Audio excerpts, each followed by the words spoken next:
आप एक जीवित प्रभु की सुनने आए, और जब आप एक जीवित परमेश्वर की सुनते हैं तो आप में जीवित अवस्था को ग्रहण करने का शक्ति होना चाहिए। आमीन।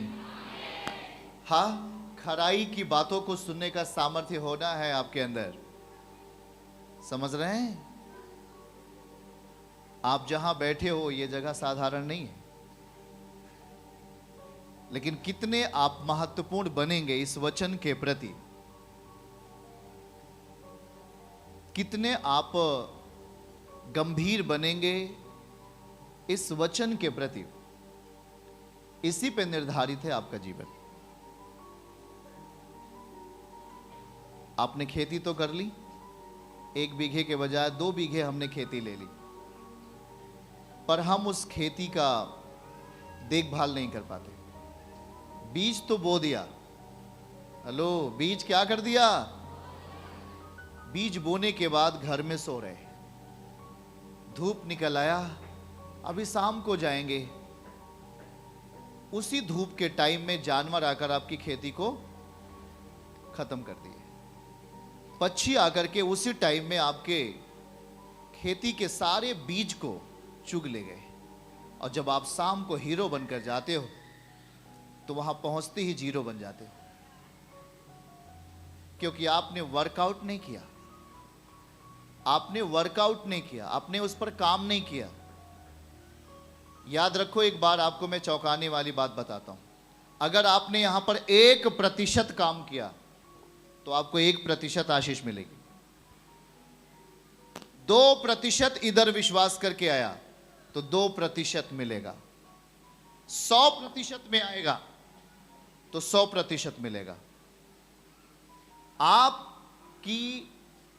आपका फेथफुल होना, आपका विश्वास योग्य होना, यह निर्धारित करेगा कि अब आपका स्तर ऊंचा होने वाला है। बातों को समझ पा रहे हैं कि नहीं?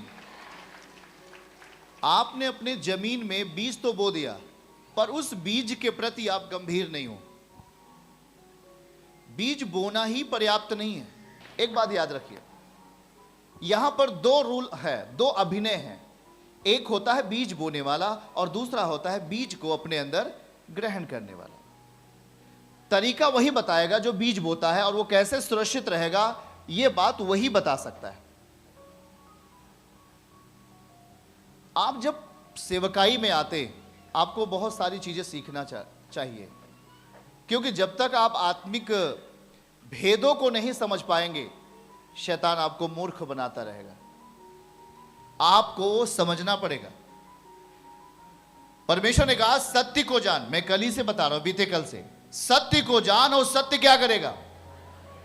अब भौतिक अवस्थाओं को मिटाना है।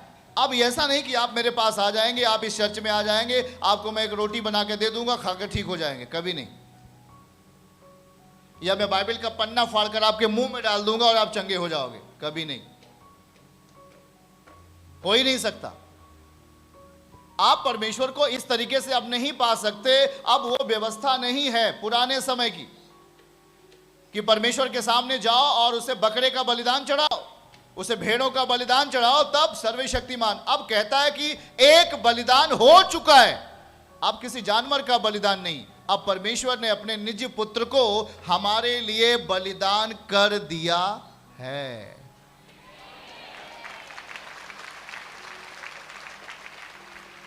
बलिदान कर दिया है, और परिस्थितियां अब अधूरी नहीं है प्रभु के पास। परिस्थितियां संपूर्ण दशा में बदल चुकी हैं, क्योंकि आपका प्रभु संपूर्ण दशा में क्या हुआ? बलिदान हुआ। क्या उसने अपना केवल हाथ बलिदान किया? क्या अपना केवल पैर बलिदान किया? क्या आपका सर्वशक्तिमान परमेश्वर अपने संपूर्ण देह को सलीब पर क्या कर दिया? बलिदान कर दिया। और ये संकेत मिल रहे थे निर्गमन से ही, पुरानी किताब से मिल रहे थे कि परमेश्वर वहां कहता है कि अब उस मेमने को पूरी तरीके से तुम्हें खाना है, अधूरे रीत से नहीं। अब मेमना क्या कौन है?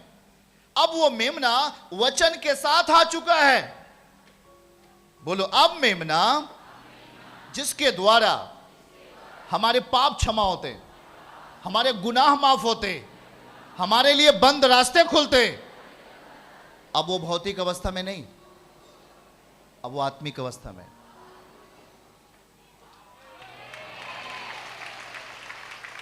कितने लोग बातों को समझ रहे हैं? और जी मेरे पास आना, मैं तुम्हें एक ताबीज दे दूंगा, हाथ में बांध लेना, उसी दिन से यीशु मसीह मिल जाएगा।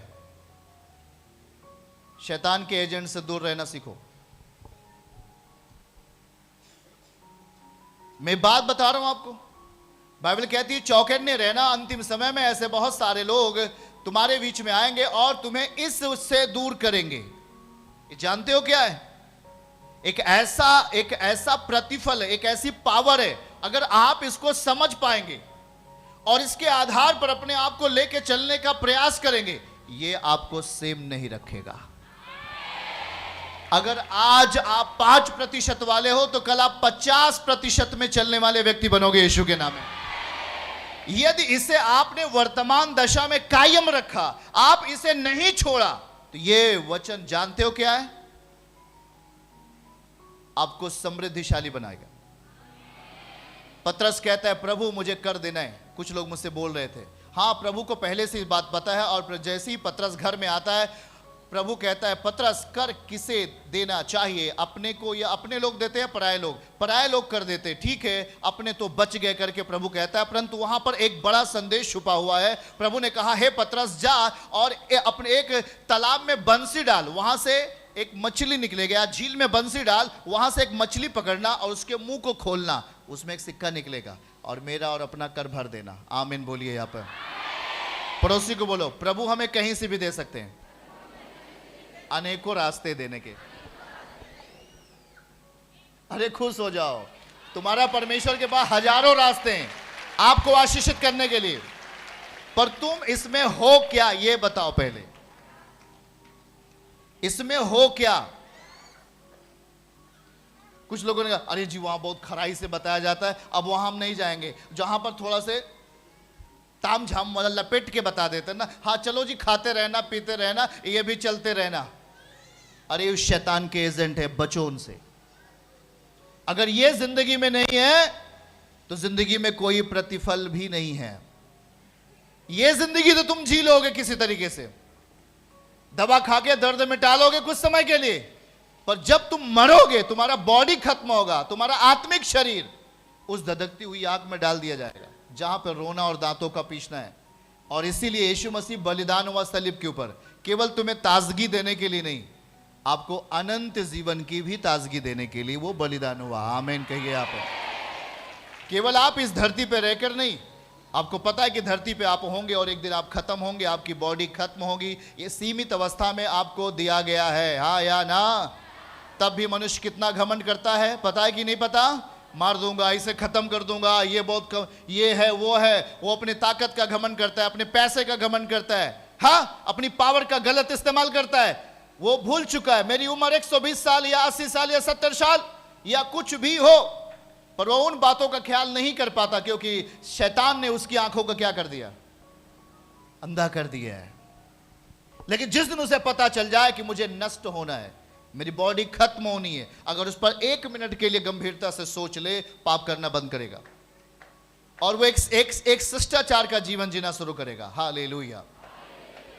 याद रखो कि जब परमेश्वर काम करता है तो शैतान भी अपना काम करता है। ये नहीं सोचना आज ये शैतान नहीं काम करता, आप उसे मौका दोगे तब काम करेगा। मेरा कहने का मतलब ये है, अगर आप परमेश्वर को मौका दोगे, उसके जीवन के साथ आओगे, वो आप में काम करेगा।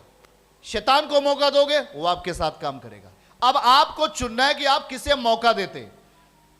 शैतान की बातें आपको भरमाती हैं, आपको सच्चाई से दूर करती हैं, आपको खराई के वचन से दूर करती हैं, आपको पवित्रताई से दूर करती हैं, आपको ढकेलती हैं नरक में, आपको व्यवस्था में ले जाती हैं, आपको भौतिक अवस्थाओं में लेके जाती हैं। हाँ जी 4 रोटी खा के आना, तुम ठीक हो जाओगे, आना मैं तुम्हें हाथों पे काली पट्टी बांधूंगा, सही हो जाओगे। हाँ, और बहुत दुख होता है जब एक मसीही होकर के नेम प्लेट लगा लेता है कि मैं मसीही हूं, और जब वो इस तरीके का भौतिकवाद की धारणा अपने अंदर ले लेता है, वो श्रापित है और उसके साथ रहने वाले लोग भी श्रापित हो जाएंगे क्योंकि आप उसकी बात को मानोगे। प्रभु कहता है वचन को जान तुम चंगे हो जाओगे, मेरे वचन से अनजान मत रह। मेरी बातों को विश्वास कर, सत्य को जान ले, पर यहां कुछ और हो रहा है। इसलिए मैं आपको आगाह करता हूं, अगर पाप की अवस्थाएं आपके साथ लिपटी हैं, परमेश्वर आपके साथ रहने के बावजूद भी आपका काम नहीं करेगा। वो आपको देखता रहेगा, फिर भी आपकी सहायता नहीं करेगा। यदि आप पाप के साथ लिपट कर जीवन जियोगे, यीशु आपको देखता रहेगा, आपको नहीं छुड़ाएगा। उसने आपको एक बार बता दिया, वो आपके पापों के लिए मरा जरूर है, और जब आप सच्चाई को जान चुके हैं और उसके साथ आप जीवन को जी रहे हैं, और फिर भी जानबूझ करके उस आग में अपना क्या रख रहे हो, उस अंगारे के ऊपर अपना पैर रख रहे हो और कह रहे हो प्रभु मुझे बचाएगा। प्रभु डेली बताता है कि व्यभिचार नहीं करना, पाप नहीं करना। परमेश्वर सख्त इससे नफरत करता है। जानबूझ करके आप व्यभिचार का सहारा लेते हो और कहते हैं कि नहीं जी, परमेश्वर सब कुछ सही कर देगा। समझ जाओ पागलों, कुछ ऐसे लोग पड़े हुए जो सत्य को जानकर भी व्यभिचार का सहारा लेते हैं। काम प्रभु का कर रहे हैं, पर व्यभिचार को अपने अंदर रख करके एक नकली जीवन जीने का अभ्यास कर रहे हैं। कुछ ऐसे लोग हैं। पड़ोसी को बोलो, सावधान रहना है, शैतान को हराना है। हमें नहीं हारना। बातों को समझ रहे क्या? हमें नहीं हारना, शैतान को हराना है। उसको जवाब देना सीखो, नहीं तुम्हारी जीभ काट लेगा। कौन काट लेगा? नहीं, अगर तुम नहीं जवाब दिए, तुम पागल बने हो उसके सामने, क्या करेगा वो भाई? क्या करेगा वो? आपको कुछ भी नहीं मालूम तो कोई दिक्कत नहीं। अगर आप प्रभु को जानते हो, विश्वास करते हो, तो आपको पूरी तरीके से गंभीरता से जानना पड़ेगा इसे। मैं आते ही बोला, अगर आप 1% वाले हो, 1% में जियो, कोई मतलब नहीं निकलेगा। संपूर्ण बन के प्रभु आया, परिपक्वता के साथ हमारे बीच में आया, संपूर्णता के साथ हमारे बीच में आया, और उसने कहा मुझे पूरा खाओ, अधूरा नहीं। बाइबल कहती है कि उस मेमने को पूरा खाना, भूज भूज कर खाना, उसका एक अंग भी नहीं छोड़ना। यह एक दृष्टांत था आज के नियम में। आज यीशु मसीह यहां है, यह है यीशु मसीह, इसके अंदर प्रभु रहता है। जब आप इस बात को समझ जाते हो, आप प्रभु के हृदय को समझ जाते हो। कैसा था प्रभु? वचन को पढ़ो। क्या करता था प्रभु? वचन को पढ़ो। अब कैसा काम करेगा? वचन को जाओ। अब मेरे बच्चे कैसे सही होंगे? वचन को जाओ। आशीष कैसे आएगी? वचन को जाओ। परिवार कैसे चंगा रहेगा? वचन को जाओ। सब कुछ कैसे होगा? वचन को जाओ।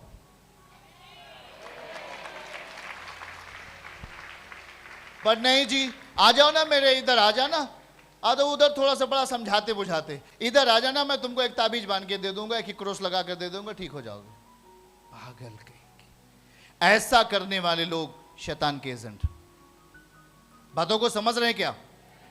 यदि आप नहीं बढ़े तो झाड़ियां आप में बढ़ेंगी। यदि आप पवित्रताई में नहीं चले तो अशुद्धता आप में बढ़कर आपको खत्म करने वाली है। आप सोचेंगे, ओ जी एक झूठ बोल दिया जी, 100 रुपए मिल गए जी, अब चल के अगला झूठ बोलेंगे, वहां 1000 रुपए मिल जाएगा, अच्छा जीवन चलेगा। ना भैया ना। एक झूठ बोला, 10 चोटें आपके शरीर के ऊपर लगेंगी। 10 झूठ बोला, 1000 घाव आपके बॉडी के ऊपर शैतान दे के चला जाएगा। आपका एक एक पग कांटों से भरा हुआ कर देगा। आप कुछ भी कर नहीं सकते, लेकिन आप याद रखो, एक सत्य बोलने से आपके 1000 रास्ते खुल जाते हैं यीशु के नाम में। आप जब सत्य बोलते हो तो आप तमाम प्रकार शैतान के बंधन, जो झूठ का किस्सा गढ़ा हुआ है, वो टूट जाता है और आपके लिए हजारों आशीषों के रास्ते प्रभु खोल देता है। चर्च की सभी प्रार्थनाओं को और परमेश्वर के दास के द्वारा टीचिंग सुनने के लिए और अपडेट्स को जानने के लिए हमारे इस चैनल को सब्सक्राइब करें और साथ में बेल आइकन को जरूर दबाएं, ताकि जब भी लाइव प्रार्थना हो तो सबसे पहले आप देख सकें।